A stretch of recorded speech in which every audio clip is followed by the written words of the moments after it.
کم از کم عمران خان کی حکومت میں بڑے بڑے جلسوں میں یہ بات کہی تھی، اور میں اپنی گفتگو کا ذمہ دار ہوں، کہ معیشت کی عمارت ایسی زمین بوس ہوئی ہے کہ آنے والی کوئی حکومت کے لیے اٹھانا مشکل ہو جائے گا۔ یہ میں نے اپنی حکومت کے دوران نہیں کہا، یہ میں نے پہلے کہا تھا جی، اور میں ان حقائق کو تسلیم کر رہا تھا۔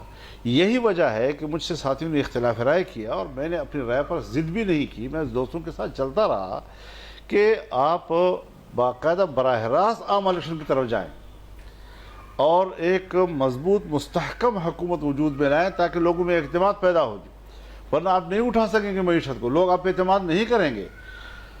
آپ کا دوست چائنا ہے، آپ کا دوست سعودی عرب ہے، آپ کا دوست امارات ہے، جو مشکل وقت میں آپ کو زر مبادلہ بھی مہیا کر لیتا ہے، کچھ ذخائر میں اضافہ بھی ہو جاتا ہے۔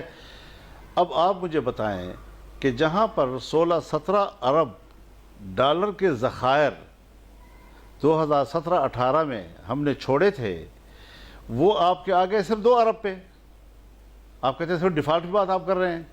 جب آپ کی سالانہ گروتھ بھی مائنس پہ آ جائے، جب آپ کے زر مبادلہ کے ذخائر بھی 2 ارب پہ آ جائیں، تو پھر دیوالیاپن کسی جانور کا نام تو نہیں ہوتا جی۔